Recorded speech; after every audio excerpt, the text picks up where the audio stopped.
नमस्कार दोस्तों, आज की कहानी का शीर्षक है छिपा हुआ धन। ये किसान और उसके 4 आलसी बेटों की कहानी है।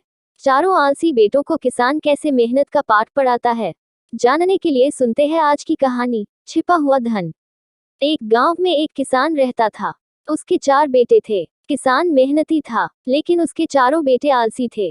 किसान उन्हें समझाया करता, पर उनमें कोई असर नहीं होता। किसान जब बूढ़ा हो गया और उसे लगने लगा कि अब उसके कुछ ही दिन बच गए हैं, तो उसने अपने चारों बेटों को बुलाया और उनसे कहा, सुनो बेटों, अब मैं कुछ ही दिन का मेहमान हूँ। मरने के पहले तुम्हें एक राज की बात बताना चाहता हूँ। चारों बेटे ध्यान से सुनने लगे। किसान ने आगे कहा, अपने खेत में अपार धन गड़ा हुआ है।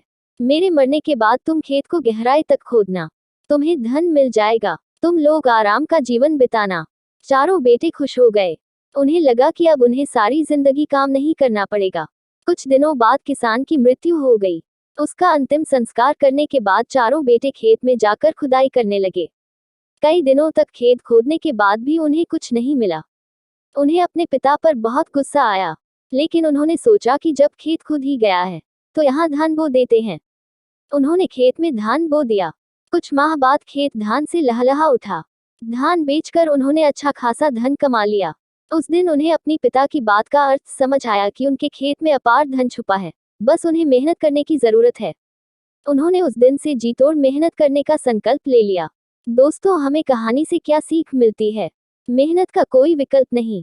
आलस छोड़ो, मेहनत करो। दोस्तों, आपको ये छिपा हुआ धन की कहानी कैसी लगी? आप अपने कमेंट्स के द्वारा हमें अवश्य बताएं। कहानी पसंद आने पर लाइक और शेयर करें। ऐसी ही और कहानियों के लिए हमें सब्सक्राइब कर ले। धन्यवाद।